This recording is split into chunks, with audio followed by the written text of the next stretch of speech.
Hello বন্ধুরা, আমরা চলে এসেছি নতুন আরেকটা ভিডিও নিয়ে। আমি সিদ্ধার্থ। তো বন্ধুরা, আপনারা কেমন আছেন? আশা করছি আপনারা খুব খুব খুব ভালো আছেন। আমি রিনি, আর আপনারা দেখছেন ইন্ডিয়ান কাপল রিয়াকশন প্রো। আর আজকে যে ভিডিওটা আমরা দেখব, ভিডিওটা হচ্ছে শেখ আহমদুল্লাহ সাহেবের, এবং ভিডিওটার টপিক হচ্ছে শেষ জামানায় কি কি ঘটবে। এবং আজকালকার যে পরিস্থিতি, তাতে আমরা এটুকু তো বুঝতে পারি, এবং প্রত্যেকটা ধর্মগ্রন্থ অনুযায়ী হয়তো আমরা সেই শেষ জামানার খুব কাছাকাছি আছি। তাই এই ভিডিওটা প্রচন্ড ইন্টারেস্টিং হবে। আর বন্ধুরা, অরিজিনাল ক্রিয়েটরের লিঙ্ক পেয়ে যাবেন ডেসক্রিপশন বক্সে। অরিজিনাল ক্রিয়েটরকে নিশ্চয়ই সাবস্ক্রাইব করবেন। আমাদের চ্যানেলটা সাবস্ক্রাইব না করে থাকলে প্লিজ প্লিজ প্লিজ সাবস্ক্রাইব করুন, আর অনেক অনেক করে শেয়ার করুন। ভিডিওটা ভালো লাগলে একটা লাইক তো নিশ্চয়ই করবেন।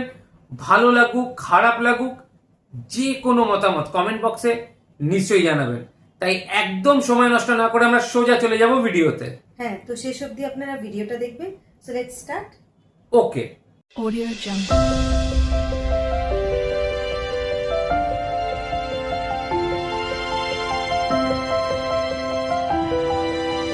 Audio Jungle. আমাদের সবচেয়ে বড় সম্পদ হলো আমাদের ঈমান, এবং এই ঈমান ধরে রাখা অত্যন্ত কঠিন, কারণ পৃথিবী তার পরিণতির দিকে আগাচ্ছে, অর্থাৎ মহাপ্রলয় হবে, সব ধ্বংস হবে, সেদিকে আগাচ্ছে। প্রিয় নবী সাল্লাল্লাহু আলাইহি সাল্লাম পৃথিবী ধ্বংস হবে বা সৃষ্টি জগৎ ধ্বংস হবে, নট অনলি পৃথিবী, এই নবমণ্ডল ভূমণ্ডল সব ধ্বংস হয়ে সব শেষ হয়ে যাবে, কোনোটি আর নিজ অবস্থানে থাকবে না, এ সম্পর্কে গোটা কোরআন জুড়ে আল্লাহ তাআলা আলোকপাত করেছেন। শুরুর দিকে আল্লাহ রাব্বুল আলামিন বিধিবিধান সবকিছু বলার পরও শেষের দিকে এসে কোরআনকে আল্লাহ রাব্বুল আলামিন সমাপ্ত করেছেন বেশিরভাগ সূরাগুলোতে কিয়ামত সম্পর্কিত আলোকপাত দ্বারায়, অর্থাৎ পৃথিবী তার পরিণতির দিকে যাবে, সেটা দিয়ে আল্লাহ সুবহানাহু ওয়া তাআলা ইতি টেনেছেন। আমরা কদিন আগে বাংলাদেশের নোবেল বিজয়ী ডক্টর ইউনূসের একটা সাক্ষাৎকারের একটা অংশ বিশেষ, বোধহয় ডয়চে ভেলের একটা সাক্ষাৎকার, এটা আমরা দেখেছি। যদিও সাক্ষাৎকারটা পরে কোনো কারণে বা কোনো যৌক্তিক অযৌক্তিক যে কারণেই হোক আমরা দেখতে পাই না ওই পেজে। আমি শুনেছি, আপনারা অনেকে হয়তো শুনেছেন। তিনি বলছিলেন যে পৃথিবী তার গন্তব্যের দিকে, ধ্বংসের দিকে এগিয়ে যাচ্ছে, এবং তিনি অন্য পার্সপেক্টিভ থেকে বলেছেন নিশ্চয়ই, কিন্তু আল্লাহ রাব্বুল আলামিন যা বলেছেন সেটি আমাদের সবাইকে উপলব্ধি করতে হবে, এবং সেই গন্তব্যে আমাদের যেতে হবে। আমরা যাচ্ছি সেদিকে। পৃথিবী যখন তার গন্তব্যের দিকে, বা সৃষ্টি জগৎ যখন তার গন্তব্যের দিকে এগিয়ে যায়, তখন যত বেশি এগিয়ে যাবে ঈমান মানুষের জন্য ধরে রাখা তত কঠিন হবে। আমরা সেরকম একটা সময় পার করছি। আমাদের বাপদাদারা যারা ছিলেন, তাদের ঈমানের যে অবস্থা ছিল, তাদের মধ্যে সততা যে পরিমাণে ছিল, আমাদের মধ্যে সে পরিমাণ নিশ্চয়ই নাই। আমাদের পরের জেনারেশন যারা আসবে, তাদের মধ্যে ঈমান ধরে রাখাটা আরো টাফ হবে, তাদের পরে যারা আসবে তাদের জন্য আরো টাফ হবে। এভাবে সহিহ মুসলিম বর্ণিত হাদিসে নবী সাল্লাল্লাহু আলাইহি ওয়াসাল্লাম বলেছেন, লা তাকুমুস সাআহ হাত্তা ইউকাল ফিল আরদি আল্লাহ আল্লাহ, অর্থাৎ পৃথিবী ততক্ষণ পর্যন্ত ধ্বংস হবে না, মহাপ্রলয় হয়ে সৃষ্টি জগৎ ততক্ষণ পর্যন্ত শেষ হয়ে যাবে না, যতক্ষণ পর্যন্ত একজন মানুষও আল্লাহ বলার মতো থাকবে। তার মানে পৃথিবী থেকে একটা সময় ইমানদার কমতে কমতে, বিশ্বাসী মানুষ কমতে কমতে এমন একটা পর্যায়ে চলে যাবে যেটা জিরোতে চলে যাবে, কোনো বিশ্বাসী মানুষ থাকবে না। তখন এই পৃথিবী বা সৃষ্টি জগতের আর থাকার প্রয়োজন হবে না। আল্লাহ সুবহানাহু ওয়া তাআলা তখন এটাকে ধ্বংস করে পুনরুত্থান তিনি প্রতিষ্ঠা করবেন, এবং বিচার দিবস তিনি প্রতিষ্ঠা করবেন। তো পৃথিবী যেহেতু তার পরিণতির দিকে আগাচ্ছে, এই সময়টাতে ঈমান ধরে রাখা অত্যন্ত টাফ এবং সহজ। মুসলমানের সন্তান হিসাবে, বাই চান্স মুসলিম হিসাবে, আমরা আমাদের ঈমানের কেয়ার করা, ঈমানের পরিচর্যা করার প্রয়োজনটা আমরা অনুভব করি না। আমি আজকের এই অনুষ্ঠানের মাধ্যমে আপনাদেরকে উদাত্ত আহ্বান রাখতে চাই, আসুন আমাদের ঈমানের যত্ন করি। আমাদের ঈমানটাকে যত্ন করবার জন্য আমাকে কোরআন অধ্যয়ন করতে হবে, আমাকে কোরআন পড়তে হবে, ঈমানের পরিবেশে থাকতে হবে, এবং ঈমান কি সেটা বুঝতে হবে। আপনারা আলহামদুলিল্লাহ, যেটি আমি বলছিলাম, আপনারা সবাই বাংলাদেশের ভবিষ্যৎ, আপনারা সবাই এই পৃথিবীর ভবিষ্যৎ। আপনাদের প্রত্যেকের মধ্যে যে সম্ভাবনা লুকিয়ে আছে, সেই জায়গা থেকে আপনারা যদি চেষ্টা করেন ইসলামটাকে জেনে বুঝে অনুসরণ করার মানার, তাহলে সেক্ষেত্রে আমি দৃঢ়ভাবে বিশ্বাস করি যে আপনি ইসলামটাকে এনজয় করবেন। আমি একটি কথা থেকে অন্যদিকে গিয়েছিলাম যে এক ভদ্র মহিলা আমার কাছে এসেছেন ইসলাম গ্রহণ করবার জন্য। আমি তাকে জিজ্ঞাসা করলাম, এফিডেভিট সব কমপ্লিট করেছেন, এবং আইনি সমস্ত পদক্ষেপগুলো শেষ করেছেন। বললাম যে আপনি ইসলাম কেন গ্রহণ করবেন? যারাই আমার কাছে এই টাইপের আসে আমি জিজ্ঞেস করি, কারণ আমার তো জানা আছে যে বাংলাদেশের আমাদের মানুষের প্র্যাকটিস দেখে তো তার ইসলাম গ্রহণ করার কথা না, আরও ইসলাম থেকে পালানোর কথা। কেন গ্রহণ করেছেন? তো তিনি বললেন, ইসলাম সম্পর্কে আমি বই পড়েছি, এই বই আমাকে প্রভাবিত করেছে। আবার কোনো কোনো ব্যক্তিকে আমি দেখেছি, তাদের ব্যক্তিত্ব দেখে, নিশ্চয়ই সেরকম ব্যক্তিত্ব খুবই কম, দেখে আমি প্রভাবিত হয়েছি। গোটা পৃথিবীতে আপনারা বিশেষ করে পশ্চিমা দুনিয়ার খবর রাখবেন নিশ্চয়ই, সেখানে প্রতিদিন ইসলামে আসা মানুষের সংখ্যা বেড়ে চলেছে এবং পুরুষদের চাইতে মেয়েদের মধ্যে ইসলাম গ্রহণের সংখ্যা অনেক বেশি, প্রবণতা অনেক বেশি। কেন? যেখানে নারী অধিকার নিয়ে এত কথা বলা হয়, নারীদের অধিকার দেওয়ার জন্য এত আয়োজন নেওয়া হয়, এত উদ্যোগ নেওয়া হয়, সেই সমাজে কেন, সেই সমাজের নারীরা কেন ইসলামে আসছে এবং সেখানকার মুসলমানরা কেন ইসলামে আসছে, এই বিষয়টা নিয়ে আমি একটু স্টাডি করার চেষ্টা করলাম। আমার কাছে দুটি জিনিস পরিষ্কার হয়েছে। নাম্বার এক, তারা কোরআন পড়ে। যারাই ইসলামের পথে এসেছে তাদের বেশিরভাগ মানুষ কোরআন পড়ে ইসলামে এসেছে। এবং ওমর রাদিয়াল্লাহু তাআলার কথা আপনারা জানেন, গোটা পৃথিবীর ইতিহাসে প্রবাদ তুল্য শাসকদের একজন, ন্যায় বিচার প্রতিষ্ঠার ক্ষেত্রে দৃষ্টান্ত স্থাপন করা মানুষদের একজন, সে ওমর রাদিয়াল্লাহু তাআলা আনহু। তার ইসলাম গ্রহণের ইতিহাসও আপনারা জানেন। তিনি কিন্তু নবী সাল্লাল্লাহু আলাইহি সাল্লামকে হত্যা করার দায়িত্বে নিয়োজিত হয়ে সে দায়িত্ব পালন করার জন্য যাচ্ছিলেন। পথিমধ্যে তিনি তার বোন বগ্নিপতির কণ্ঠের তেলাওয়াত শুনেছেন। এই ঘটনা বিভিন্নভাবে বর্ণিত হয়েছে, আপনারা জানেন। সেই তেলাওয়াত তাকে এতটা প্রভাবিত করেছে যে তিনি হত্যার পরিবর্তে বরং মুহাম্মদ সাল্লাল্লাহু আলাইহি সাল্লামের কাছে হাত দিয়ে তার হাতে ইসলাম গ্রহণ করেছেন। তার মানে কোরআন সামান্য একটু শোনার পর তার ভিতরে এরকম প্রভাব পড়েছে। আপনাদেরকে আরেকটা গল্প শোনাতে চাই। তোফাইল ইবনে আমর আদ-দুসি একজন বড় মাপের কবি ছিলেন ইয়েমেনের। শুধু বড় মাপের নয়, আমরা জাতীয় কবি বলি, তখনকার জাতীয় কবির কালচারিভাবে ছিল না। যদি থাকতো হয়তো তিনি ইয়েমেনের জাতীয় কবি থাকতেন তখনকার। তোফাইল ইবনে আমর আদ-দুসি, দুস ওনার গোত্রের নাম। উনি যেহেতু বড় সাহিত্যিক এবং কবি ছিলেন এবং সেই সময়ে কবি সাহিত্যিকদের অনেক কদর ছিল, বড় বড় রাজদরবারগুলোতে কবি সাহিত্যিকদেরই পদচারণা সবচেয়ে বেশি ছিল এবং সবচেয়ে বড় পুরস্কারগুলো তারাই জিততেন। প্রশংসা করে রাজাদেরকে বিভিন্ন কবিতা, বিভিন্ন পংক্তি, বিভিন্ন লেখা এগুলো উপহার দিলেই পুরস্কার পেতেন। তো তোফাইল ইবনে আমর আদ-দুসি যেহেতু সাহিত্যিক ছিলেন, ভিআইপি ছিলেন, তিনি মক্কা উমরা করতে এসেছেন। মুহাম্মদ সাল্লাল্লাহু আলাইহি সাল্লাম তখন গোপনে ইসলাম এর দাওয়াত দিচ্ছেন।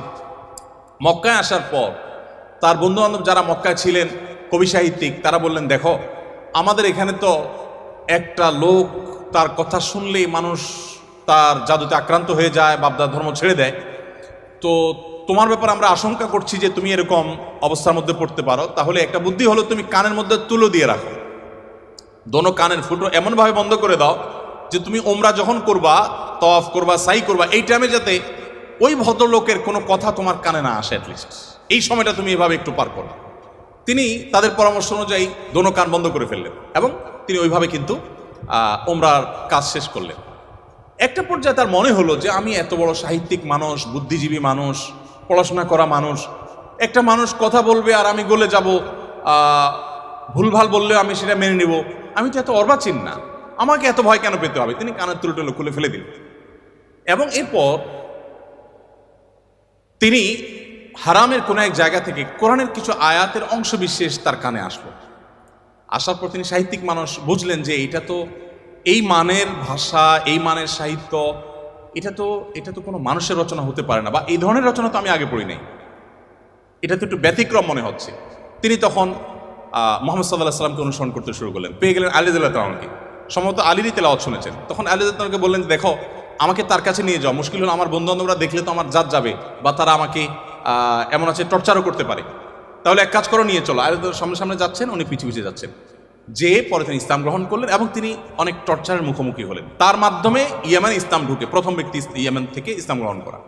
আমি আপনাকে 50টা ঘটনা শোনাতে পারবো যে মানুষগুলো ইসলাম গ্রহণ করেছেন শুধুমাত্র কোরআন স্টাডি করে, কোরআন পড়ে। আমি আপনাদেরকে আজকে আহ্বান করে যেতে চাই, বাই চান্স মুসলমান আমরা যারা আছি, আমরা একটু ইসলামটাকে বোঝার চেষ্টা করি, আমরা ইসলামটা একটু জানার চেষ্টা করি।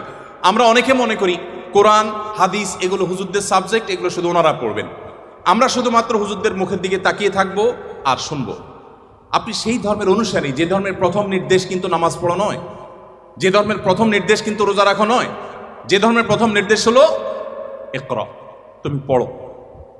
আপনি সেই ধর্মের মানুষ যেই ধর্মে আপনাকে জ্ঞান ভিত্তিক দিন আপনাকে গ্রহণ করতে বলা হয়েছে। আল্লাহ সুবহানাহু ওয়া তাআলা কোরআনে বলেছেন ফাআলাম আন্নাহু লা ইলাহা ইল্লাহ।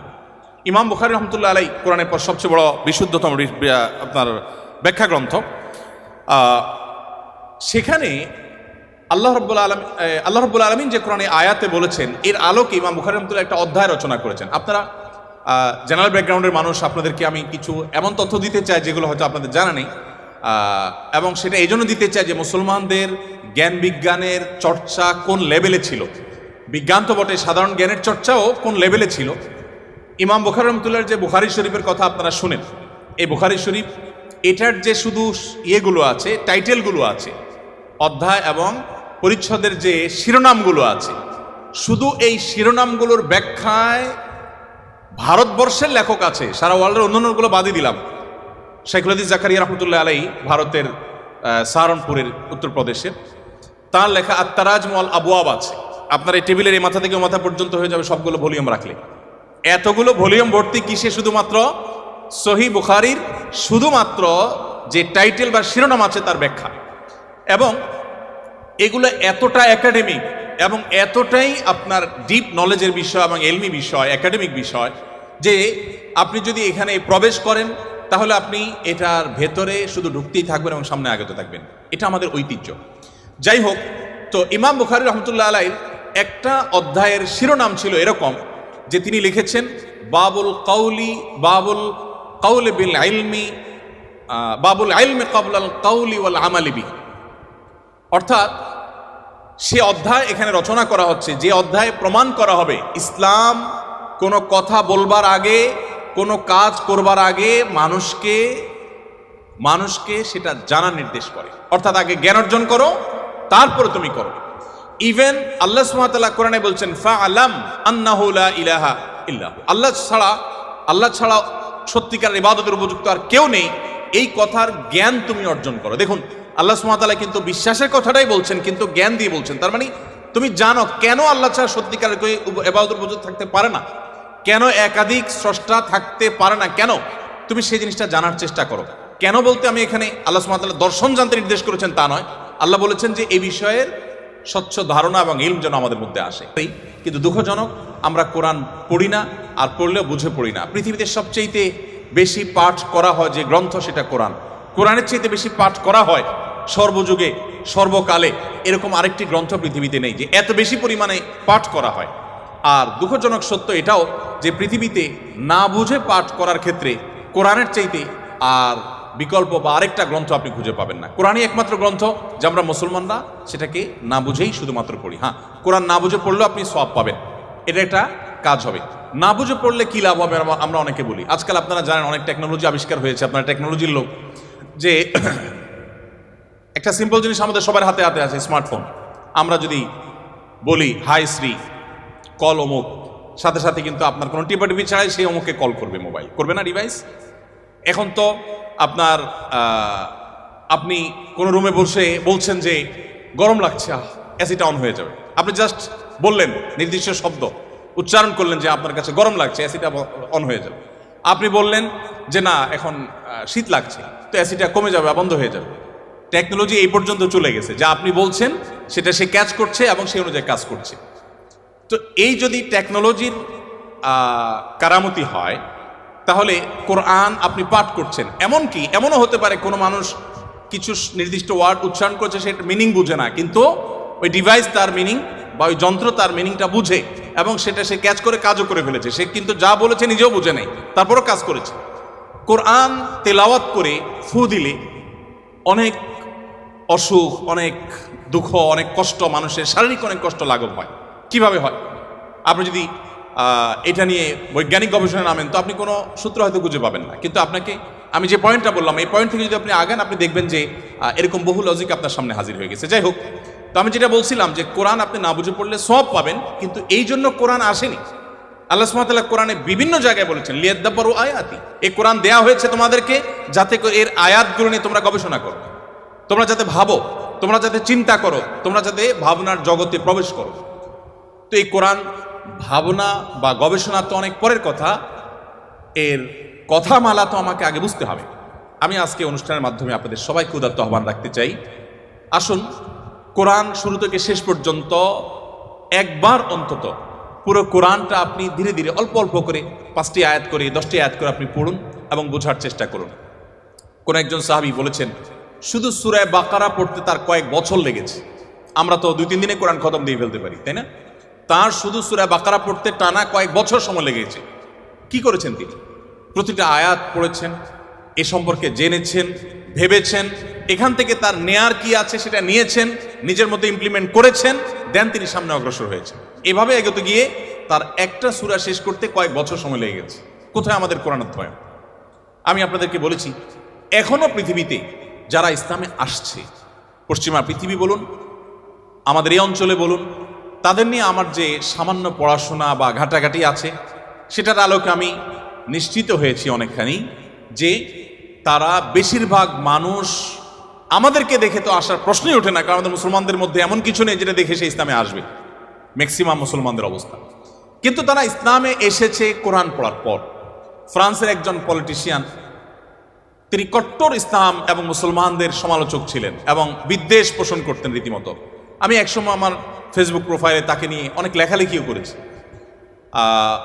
বেশ কিছুদিন আগে আমার অফিসে এক ভদ্রলোক আসেন, রিটায়ার্ড আর্মি অফিসার, আমাকে প্রসঙ্গত বললেন যে এরকম এক ভদ্রলোক ফ্রান্সে ছিলেন, এই নাম তার, তিনি ইসলাম গ্রহণ করেছেন এবং তিনি একটা বিষয়ে অ্যাডভাইস করেছেন। আমি একটু কৌতূহল হয়ে দেখলাম, আমার এর আগে জানা ছিল না, ভিডিওটা ভালো করে দেখলাম ইউটিউবে, দেখলাম যে সেই ভদ্রলোক যিনি ইসলাম এবং মুসলমানদের কট্টর সমালোচক ছিলেন, তিনি একটা সময় ইসলাম গ্রহণ করেছেন। আমি জিজ্ঞেস করলাম যে তিনি ইসলামে আসছেন কি কারণে? তো তার বক্তব্যই শুনলাম, তিনি বলছেন যে আমি ইসলাম এবং মুসলমানদের ত্রুটি ধরার জন্য আমি কোরআন পড়া শুরু করলাম। কোরআন পড়তে পড়তে পড়তে আমি যতই এর ভেতরে প্রবেশ করলাম ততই আমি কোরআনের কাছে সারেন্ডার করতে বাধ্য হলাম, আমি কোরআনের কাছে নিজেকে সমর্পণ করতে বাধ্য হলাম। তো আলহামদুলিল্লাহ তিনি যেভাবে ইসলাম গ্রহণ করেছেন এবং আলোকিত হয়েছেন কোরআন দ্বারায়, আমার বিশ্বাস আমরা যদি অ্যাজ এ মুসলিম আমরা পড়াশোনা করি মুসলিম হই, আমরা বুঝে শুনে মুসলিম হই, আমাদের ইসলাম গ্রহণটা যদি বাই চান্স না হয়ে বাই চয়েস হয়, অর্থাৎ আমরা জেনে শুনে মুসলমান হই, তাহলে সেটা আমাদেরকে অনেক বেশি উপকার দিবে। আপনারা অনেকে জানেন কবরে বা আপনার আলমে বারজাক, কবর না বলে বলতে পারি আমরা আলমে বারজাক, মৃত্যুর পরবর্তী যে জগৎ, সেখানে মানুষের দেহাবশের যেখানে যে অবস্থায় থাকে সেখানে কিছু প্রশ্ন হবে। এই প্রশ্নের মধ্যে শেষ সম্পূরক প্রশ্ন থাকবে মা আলামাকা ও মা আদরাকা, তুমি কোত্থেকে জানলে, কিভাবে জানলে? তার মানে ইসলাম চায় আমি যা জানবো ইসলামের কথা সেটাও জ্ঞানভিত্তিক জানবো এবং গ্রন্থভিত্তিক জানবো, জেনে শুনে আমি বিশ্বাস করবো। আল্লাহ আমাদেরকে সেই তৌফিক দান করুন। তাহলে আমার প্রথম আহ্বান হলো আপনারা কোরআন পড়বেন, বুঝে পড়ার চেষ্টা করবেন, পুরোটা একবার পড়ে শেষ করার চেষ্টা করবেন। দ্বিতীয়, আপনাদের প্রতি আমার উদাত্ত আহ্বান হলো আপনারা কোরআনের পাশাপাশি আপনার জীবনে একটি বারের জন্য হলেও সিরাত গ্রন্থ পড়বেন। নবী সাল্লাল্লাহু আলাইহি ওয়াসাল্লামের পুরো জীবনীটা একবার পড়বেন এবং সম্ভব হলে একাধিক সিরাত গ্রন্থ আপনি পড়বেন।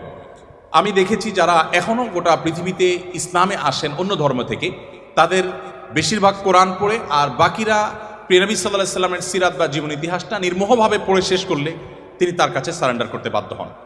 মুসলমানের সন্তান হিসাবে আমাদের জন্য এটা খুবই গুরুত্বপূর্ণ যে আমরা একটি সিরাত গ্রন্থ হলে অন্তত পড়ার চেষ্টা করবো ইনশাআল্লাহ। তৃতীয়ত, আপনাদের প্রতি আমার আহ্বান থাকবে যে আপনারা বয়সে, আমি শিক্ষার্থীদেরকে বলছি যে আপনারা বয়সে সবাই তরুণ, মনে রাখবেন আমাদের চরিত্রকে, আমাদের সম্ভ্রমকে হেফাজত করা, এটাকে সংরক্ষণ করা, এটা আমাদের জন্য অনেক বড় একটা চ্যালেঞ্জিং বিষয় এবং এটি আমাদেরকে করতেই হবে। আপনার চরিত্র যদি আপনি নষ্ট করে ফেলেন, আপনার ক্যারেক্টার যদি আপনি শেষ করে ফেলেন, আরও পরিষ্কার করে বললে আপনি যদি বিবাহ বহির্ভূত, অবৈধ এবং অনৈতিক সম্পর্কে আপনি জড়ান, হারাম রিলেশনে আপনি জড়ান, আপনি আর যা হোক আপনি ভালো মুসলমান হওয়ার সুযোগ আপনার জন্য খোলা নেই। কারণ ভালো মুসলমান হওয়ার জন্য নিজেকে নিয়ন্ত্রণ করা শিখতে হয়। দেখুন, আপনি দেখবেন ইসলাম সব জায়গায় শুধু ব্রেক দিতে শিখিয়েছে, ব্রেক, এটা হারাম, এটা করা যাবে না, ওদিকে যাওয়া যাবে না, তার মানে নিয়ন্ত্রণ করা। কারণ মানুষের জন্য যা ক্ষতিকর তা থেকে মানুষকে বাঁচাবার জন্য ইসলাম এই আদেশ নিষেধগুলো দিয়েছে। আপনি বয়সে তরুণ, আপনি যদি নিজেকে কোন একটা লোভ থেকে নিয়ন্ত্রণ করতে না শিখেন, নিজেকে আপনি কন্ট্রোল করা না শিখেন, আপনি কিভাবে সমাজ পরিবর্তন করবেন? আপনি কিভাবে দেশকে, এই পৃথিবীকে আলোকিত করবেন? আপনার দ্বারা কিভাবে আপনার অনেক অসৎ চাহিদা থাকতে পারে, আপনার জীবনে অনেক লোভ, অনেক আকাঙ্ক্ষা আপনার সামনে হাজির হতে পারে যেটা পূরণ করা আপনার জন্য বিধেয় নয়, অবৈধ। সেগুলো আপনি কিভাবে সেগুলো থেকে আপনি বেঁচে থাকবেন, নিজেকে কিভাবে নিয়ন্ত্রণ করবেন, এটার এক্সারসাইজটা আপনাকে আপনার তরুণ বয়স থেকে করতে হবে।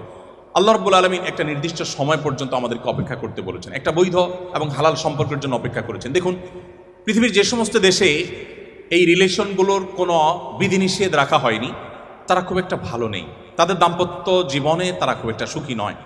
আমরা ভারত উপমহাদেশের মানুষ, আমাদের অনেক কিছুই নেই, আমরা জ্ঞানে বিজ্ঞানে পিছিয়ে, আমরা অনেক ক্ষেত্রে পিছিয়ে, কিছু কিছু ক্ষেত্রে আমরা তাদের চাইতে অনেক বেশি এগিয়ে আছি। তো আমাদের একটা দিক হলো এটি যে আমাদের পরিবারগুলো যত স্ট্রং, আমাদের পরিবারের সম্পর্কগুলো যত মজবুত, আমাদের মধ্যে ভাই ভাই সম্পর্কটা যতটা এখনও ভালো আছে, এই অধপতনের এই সময়েও আমাদের মধ্যে সন্তানের সাথে বাবা মায়ের বোঝাপড়াটা যত ভালো আছে, আমাদের পারস্পরিক সম্পর্কগুলো, স্বামী স্ত্রীর মধ্যকার সম্পর্কগুলো যত ভালো আছে, এগুলো পশ্চিমা দুনিয়ার মানুষরা কল্পনাও করতে পারে না। আপনারা আমার চেয়ে নিশ্চয়ই ভালো জানবেন, তারা এগুলো কল্পনাও করতে পারে না। আমাদের এই ভালো দিকগুলো আমাদেরকে ধরে রাখতে হবে। আমরা পশ্চিমা দুনিয়া থেকে জ্ঞান বিজ্ঞান এবং যেগুলো নেওয়ার সেগুলো যেমন গ্রহণ করব, তাদের যে সমস্ত ত্রুটির কারণে তারা সাফার করছে সেগুলোর ব্যাপারে আমাদেরকে সতর্ক থাকতে হবে, এবং সেক্ষেত্রে ইসলামের নির্দেশনা মানার কোনো বিকল্প নেই। আপনি আপনার তারুণ্যকে নষ্ট করবেন অন্যায়, অনাচারে, স্বেচ্ছাচারিতায়, অবৈধ কাজে, হারাম কাজে, আপনি নিশ্চিত থাকুন যে এর জন্য আপনাকে দুনিয়াতে মূল্য দিতে হবে। আপনি দাম্পত্যের জীবনে আপনার এটার জন্য সাফার করতে হবে, আখিরাত তো পরে আছে। এজন্য আপনার নিজের প্রয়োজনে নিজেকে নিয়ন্ত্রণ করতে শিখুন এবং কন্ট্রোল করতে শিখুন। আমরা বান্দার হকের কথা বলেছি, মানুষের অধিকারের কথা বলেছি, সেটির অংশ হিসাবে আপনাকে এটি করতে হবে। আপনারা জানেন সারা পৃথিবীর সব সমাজেই, এমনকি অমুসলিম সমাজেও একজন মানুষ তার দুজন সঙ্গী যদি রাখেন, অর্থাৎ স্ত্রী আর তাদের কাছে যদি, তাদের ভাষায় যদি আমরা গার্লফ্রেন্ডের কথা বলি, যে দুজন রাখেন, তো এটাকে অনৈতিক মনে করা হয়, এটাকে অন্যায় মনে করা হয়। সকল সমাজে যারা অমুসলিম, যারা অবিশ্বাসী, তারাও এটাকে অন্যায় মনে করে। তো আমি যদি এটাকে একটু ভিন্নভাবে বলি, আপনি একজন তরুণ, আপনার যদি আল্লাহ তাআলা নসিবে রাখেন, আপনি বেঁচে থাকেন, আপনার ইনশাআল্লাহ একজন স্ত্রী হবে, জীবন সঙ্গিনী আসবেন। আপনার এখনকার সময়টা, অর্থাৎ বিবাহের আগের সময়টা যদি আপনি বিভিন্ন নারীদের সাথে আপনি সম্পর্ক করেন, আমি মেয়েদের কথা একই কথা বলছি, মেয়েরা যদি ছেলেদের সাথে সম্পর্ক রিলেশন করে, এবং এই রিলেশনগুলো আপনার স্ত্রী যিনি হবেন তিনি যদি এখন আপনার কাছে থাকতেন অথবা আপনি তার কাছে থাকতেন, তাহলে কিন্তু নিশ্চয়ই এগুলো সহ্য করতেন না। তাহলে আপনার নিজের চরিত্রকে, আপনার যৌবনকে, আপনার জীবনকে আপনি এমন কাজে ব্যয় করছেন যা আপনার জীবন সঙ্গিনী, আপনার জীবন সঙ্গী যার জন্য আপনি অপেক্ষা করছেন, যিনি আপনার জন্য অপেক্ষা করছেন, তিনি পছন্দ করছেন না। তাহলে এই কাজটাকে আপনি কিভাবে যৌক্তিক বলতে পারেন? এই কাজটাকে কিভাবে আপনি সঠিক মনে করতে পারেন? এই কাজটাকে আপনি কোন যুক্তিতে দাঁড় করাতে পারেন? দেখুন, বিবাহ বন্ধনের বাঁধ যারা তুলে দিয়েছে, আপনি চায়নার কথা আমার চাইতে নিশ্চয়ই ভালো জানেন।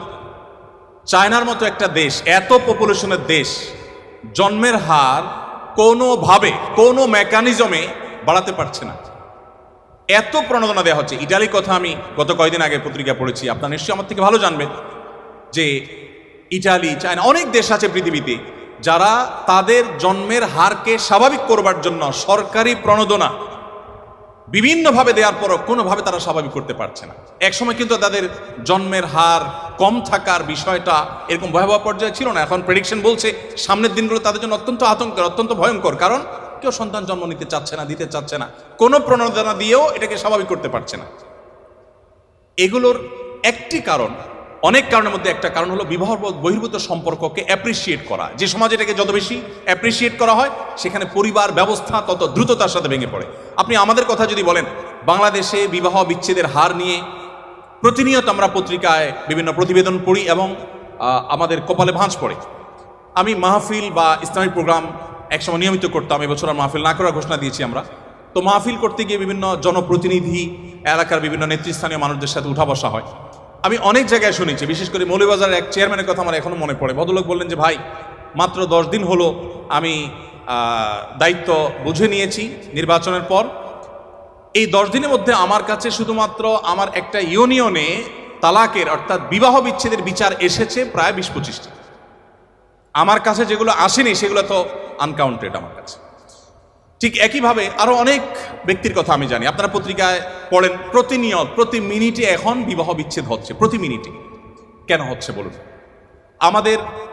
আমাদের আর্থিক সঙ্গতি কি আগের তুলনায় কমেছে না বেড়েছে বলুন তো? বেড়েছে না? আমাদের দাদারা, বাপ দাদারা বা তাদেরও আগে যারা ছিলেন, তারা কিন্তু তাদের স্ত্রীকে বছরে একটা শাড়ি, একটা কাপড় দিতে অনেক কষ্ট হতো। আপনি কিন্তু আপনার স্ত্রীকে একটা শাড়ি না, বরং সুপার মার্কেটে গিয়ে ছেড়ে দেন, আসার সময় বিল পেমেন্ট করে আসছেন, কোনটার দাম কত জিজ্ঞেস করার সময়ও নেই, তাই না? আমাদের বাপদাদারা যারা ছিলেন তারা কিন্তু আমি শেষ করছি, চেয়ারম্যান মহোদয় এসছেন সম্ভবত, আমি ইনশাল্লাহ সংক্ষেপ করে শেষ করে ফেলছি ইনশাল্লাহ। যেটা বলছিলাম যে আপনি এখন দেখবেন যে এখন স্বামী তার স্ত্রীকে ভালোবাসা প্রকাশ করার কত ওয়ে আছে বলুন তো। আপনি সরাসরি গল্প করতে পারছেন, মোবাইলে কথা বলতে পারছেন, SMS-এ ভালোবাসা আদান প্রদান করতে পারছেন, মনের ভাব প্রকাশ করতে পারছেন, মুহূর্তগুলোকে ছবি ধারণ করে পাঠিয়ে দিতে পারছেন। কতভাবে ভালোবাসা চলছে আপনি বলুন তো। আচ্ছা, আমাদের বাপদাদারা যারা ছিলেন তাদের কাছে আমরা যাই একটু, তারা কিন্তু বিশেষ করে গ্রামাঞ্চলে যারা বড় হয়েছেন, এখন তো গ্রাম শহর সব জায়গায় টেকনোলজি পৌঁছে গেছে আলহামদুলিল্লাহ। তখনকার কথা আপনি চিন্তা করুন যে সারাদিন স্বামী তার কাজে, স্ত্রী তার কাজে, দুজন দুই সেক্টরে আছেন এবং দুজন দুই জগতে আছেন। ওই রাতে খাবার দাবার শেষ ছাড়া সাক্ষাৎই হতো না, ততক্ষণে আপনার ওই হারিকেন নিভে যেত, অন্ধকারের মধ্যে সাক্ষাৎ, আবার ভোরে ভোরে উঠে যে যার কাজে চলে যেত। অর্থাৎ এত ভালোবাসাবাসী, এত ভালোবাসা আদান প্রদান করার সুযোগ ছিল না, এত ভালোবাসার উপকরণ ছিল না, এত গিফট আদান প্রদানের সুযোগ ছিল না। কিন্তু সম্পর্কগুলো কি আমাদের মতো ছিল না আর একটু স্ট্রং ছিল? কোনো সন্দেহ আছে? কোনো সন্দেহ নেই। বলুন তো অভাবটা কিসের? এখন তো অভাব নেই, টাকা পয়সা আছে, গিফট আছে, আপনি অনেক কিছু দিচ্ছেন। এত কিছুর পরও ঝগড়াঝাটি, সংসার ভেঙে দাম্পত্য জীবনগুলো সব শেষ হয়ে যাচ্ছে। আমাদের কিছু একটা হারিয়ে যাচ্ছে। আমার আগে ডাইরেক্টর মহোদয় বলছিলেন মূল্যবোধের কথা। এই মূল্যবোধ আমাদের থেকে হারিয়ে যাচ্ছে। এই মূল্যবোধ যত হারিয়ে যাবে, আমাদের ইস্পাত সভ্যতা, লোহার সভ্যতা, এটাতে আমরা এগিয়ে যাব, বাট আমরা পশুদেরকে হার মানানো এক সমাজ আমরা কিন্তু পাবো। সেদিকে কিন্তু আমরা আগাচ্ছি। গোটা সমাজকে আমরা বাঁচাতে না পারলেও নিজেদেরকে বাঁচাবার চেষ্টা করতে পারি। আমি সেজন্য আপনাদেরকে বলবো, আপনার তারুণ্যকে, আপনার যৌবনকে আপনি হেফাজত করুন। আল্লাহ সুবহানাহু ওয়া তাআলা কিয়ামতের ময়দানে 4টি নির্দিষ্ট প্রশ্ন করবেন। এই প্রশ্নগুলোর উত্তর দেওয়ার আগে কেউ 2 পা নাড়াতে পারবে না। নবী করিম সাল্লাল্লাহু আলাইহি ওয়াসাল্লাম বলেছেন, লা তাযুলু কদমা আবদিন ইয়াউমাল কিয়ামাতি হাত্তা ইউসআলা আন আরবা। 4টি প্রশ্নের উত্তর দেওয়া ছাড়া কোনো মানুষ তার পা নাড়াতে পারবে না। সে 4টি প্রশ্নের একটা প্রশ্ন হলো ওয়ান শাবাবিহি ফিমা আবলা, তোমার যৌবনকালটা তুমি কিভাবে কাটিয়েছো। দেখুন, আমাদের সমাজে যুবকরা নামাজ কালাম ধরলে বা একটু ধর্মকর্ম করলে বা একটু ভালো মানুষ সাজলে সমাজের মানুষ ওটাকে ভালোভাবে নেয় না, তাই না? যে যুবক মানুষ এত ভালো হতে যাবে কেন, আর এই বয়সে একটু আত্মু করবে না, ভালো হওয়ার বয়স হয়েছে এখনো, আমরা এইভাবে দেখি না জিনিসটাকে। আচ্ছা, আল্লাহ রাব্বুল আলামিন সেজন্য যৌবনে কি করেছেন আপনি সেটা আলাদা জানতে চাইবেন। আপনি দেখবেন অনেক মানুষ আছেন যৌবন বয়সে সমস্ত অপকর্ম করে বৃদ্ধ বয়সে তিনি হাজী সাহেব, গাজী সাহেব, দায়টাই রেখে বিরাট ভালো মানুষ সেজে গেছেন, আছেন আমাদের সমাজে। বরং ধারণাটাই এমনভাবে বদ্ধমূল হয়ে গেছে যে যা খুশি তা করো, একটা বয়সে এসে ফেরেশতা সেজে যাও, সময় তো উপস্থিতি। এটি কোনো জীবন নয়, এটা কোনো আদর্শ নয়। আমাদেরকে আমাদের তরুণ সময়টাকে, তরুণ বয়সটাকে, আমাদের তারুণ্যকে আল্লাহর ইবাদতে, আল্লাহর দাসত্বে, আল্লাহর গোলামিতে কাটানোর চেষ্টা করতে হবে এবং আমাদেরকে নীতি এবং নৈতিকতা এবং মূল্যবোধ ধরে রাখার চেষ্টা করতে হবে। বলছিলাম ইসলামের কথা। ইসলাম দেখবেন সব জায়গায় আপনাকে কন্ট্রোল করতে শেখায়, সব জায়গায় আপনাকে নিয়ন্ত্রণ করতে শেখায়। ত্যাগ আগে, ভোগ পরে। যত উৎসব আছে, আপনি ইংরেজি নববর্ষ বলুন, এটা একটা উৎসব। এরকম যত উৎসব উদযাপন আছে সবগুলোতে দেখবেন শুধু ভোগের কথা বলা আছে, অনলি ভোগ। আপনি 31st নাইট উপলক্ষে যত আনুষ্ঠানিকতা সারা ওয়ার্ল্ডে হয়, ভোগ ছাড়া সেখানে ত্যাগের কোনো অপশন কি আছে? কোনো অপশন নেই। কিন্তু ইসলামের 2টি উৎসব, একটা ঈদ উল ফিতর, একটা ঈদ উল আজহা, এখানে ভোগের কথা আছে কিন্তু আগে ত্যাগ। আপনাকে ঈদ উল ফিতরের আগে ফিতরা দিতে হবে, গরিবের বাসায় খাবার পৌঁছাতে হবে, তাদের হাসি নিশ্চিত করে এরপর আপনাকে হাসতে হবে। আপনি কোরবানির ঈদ করবেন, কোরবানির পশুর গোশত আপনি জবে করে খাবেন, আপনি গরিবকে দিতে হবে, তাকে মুখে হাসি ফোটাতে হবে, আপনি তারপরে খাবেন। আপনি তো সেই ধর্মের অনুসারী, আপনি তো মানুষের কল্যাণকামী হবেন।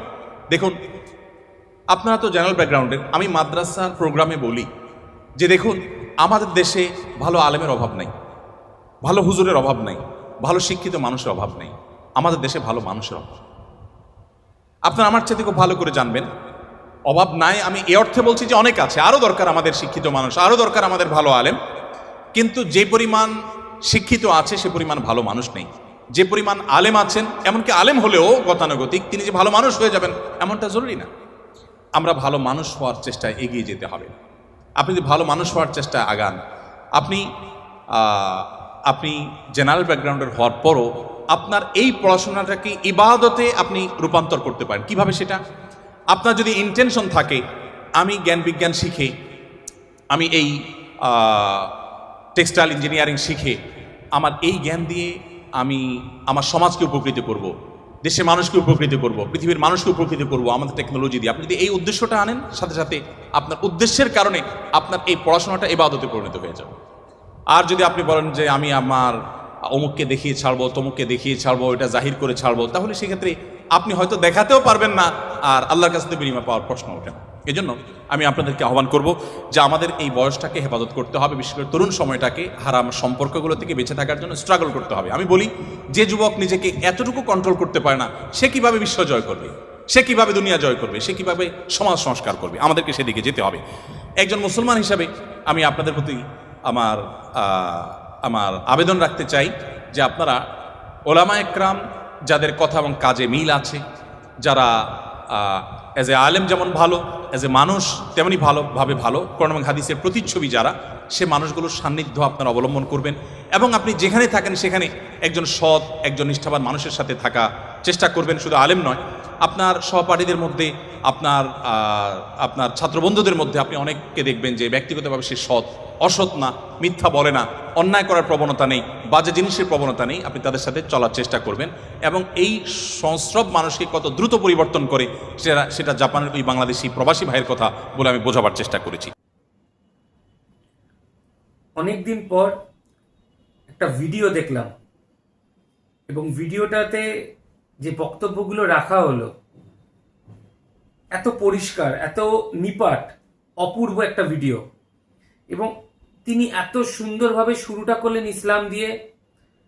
ইসলাম গ্রহণ করাটা, মানে যারা জন্ম থেকে ইসলাম গ্রহণ করেছে বাই বার্থ, তাদের কি করা উচিত, বা যারা ইসলাম গ্রহণ করছে তারা কেন বেশি করে ইসলাম গ্রহণ করছে, এই যে তফাৎটা, মানে উনি যেটা বোঝাতে চাইলেন যে না বুঝে কোনো কিছু অন্ধবিশ্বাসের মতো স্বীকার করা উচিত না।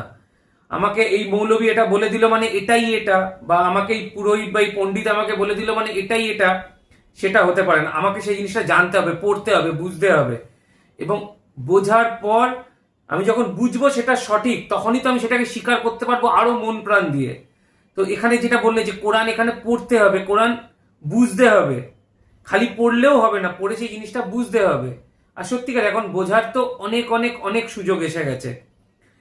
এবং এটা আমি খালি ইসলামের জন্য বলছি না, এরকম সব ধর্মতেই আছে। আমাদের সনাতন ধর্মেও এরকম আছে যারা কোনোদিন কোনো বই পড়েনি, এটা বলে দিল মানে সেটা ঠিক।